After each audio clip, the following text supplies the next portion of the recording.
Okay, you guys. Ken Klippenstein, if you don't know who he is, he's an investigative journalist. He's on all over Twitter all the time. I reference him quite a bit. He's an incredible reporter. He has a Substack, and you can go to his Substack and read this whole article. Trump's NSPM-7 labels common beliefs as terrorism indicators. New directive targets anti-Christian, anti-American, and anti-capitalism opinions.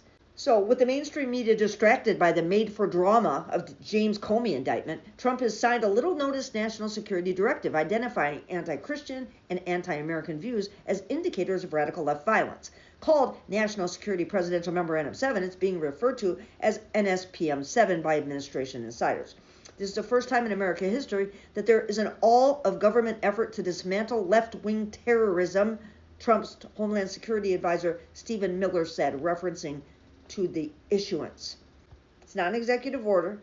He says that it's hard to overstate how much different NSPM 7 is from the over 200 executive orders Trump has frantically signed since coming back into office. An executive order publicly lays out the course of day-to-day federal government operations, whereas a national security directive is a sweeping policy decree for defense, foreign policy, intelligence, and law enforcement apparatus. National security directives are often secret, but in this case, the Trump administration chose to publish NSPM 7, only the 7th since he's come into office. Now, previous national security directives have been controversial, even politically earth-shaking. In 1980, for example, President Jimmy Carter signed the top secret presidential directive, PD 59, directing new nuclear warfighting policies that persisted until the end of the Cold War. When revealed, PD 59 caused a public furor. There have been a lot of national security directives that have come out, especially after 9/11, which authorize NSA's unlawful domestic intercepts, a directive that wasn't publicly revealed until 4 years later. That was by George W. Bush. In NSPM 7, countering domestic terrorism and organized political violence, President Trump directs the Justice Department, FBI, and other national security agencies and departments to fight his version of political violence in America, retooling a network of joint terrorism task forces to focus on leftist political violence. Vast counterterrorism army made up of federal, state, and local agents would, as Trump aide Stephen Miller said, form the central hub of that effort. So they are using an apparatus that's already in place. NSPM 7 directs a new national strategy to disrupt any individuals or groups that foment political violence, including before they result in violent political acts. In other words, they're targeting pre-crime. To reference the Minority Report, the Trump administration isn't only targeting organizations or groups, but even individuals and entities whom NSPM 7 says can be identified by any of the following indicia: anti-Americanism, anti-capitalism, anti-Christianity, support for the overthrow of the United States government, extremism on migration, extremism on race, extremism on gender, hostility towards those who hold traditional American views on family, hostility toward those who hold traditional American views on religion, and hostility towards those who hold traditional American views on morality. The United States requires a national strategy to investigate and disrupt networks, entities, and organizations that foment political violence so that law enforcement can intervene in criminal conspiracies before they result in violent political acts, a pre-crime endeavor.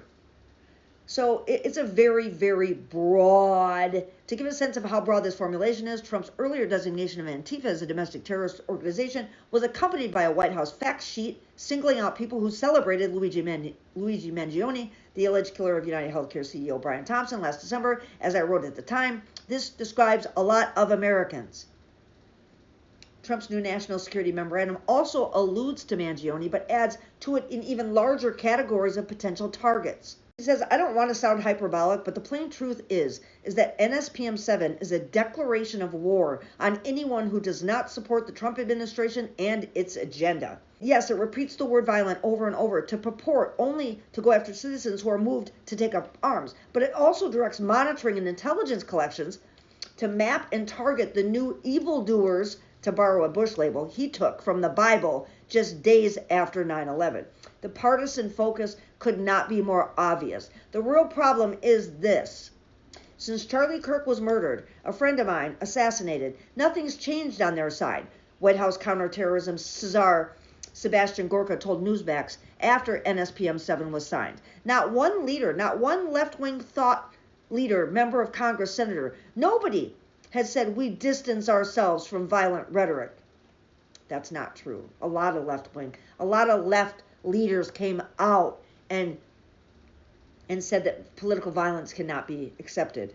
A lot of them did. The left refuses to rid themselves of the justification for violence, Gorka continued, and as such, President Trump is taking measures to protect us from the violent rhetoric that becomes snipers and bullets. It's their own fucking violent rhetoric. This is just ridiculous, you guys. The Attorney General shall issue specific guidance that ensures domestic terrorism priorities include politically motivated terrorist acts such as organized doxing campaigns, swatting, rioting, looting, trespass, assault, destruction of property, threats of violence, and civil disorder. There we go. NSPM-7 says, civil disorder? It's a declaration of war on Americans. It is what it is. I mean, you have to remember, too, that this is fundamentally a law enforcement directive, right? It doesn't use National Guard. It directs the Department of Justice to focus the FBI's approximately 200 joint terrorism task forces to this new mission. The FBI network of task forces comprises over 4,000 members, including FBI personnel and task force officers from more than 500 state and local agencies and 50 federal agencies, including special agents, police officers, intelligence analysts, and surveillance technicians. You know, I hope that these people become whistleblowers. I hope that they start leaking information, and I hope that they buck this system every fucking chance they get. Yes, he's coming after us just like 1984, just like thought crimes, right? The thought police coming after our social media accounts, trying to see if we're anti-government. I am so anti this motherfucker's agenda. People like what? People like us are just going to be locked up, just put in camp somewhere? This is not America, people. This isn't America. If you think that you're just content to sit back and continue going to work, and you think this isn't going to touch you, because there's no carve out here for Republicans, right? There's no carve out here for MAGA. It doesn't matter what you say. If you speak out against this asshole dictator,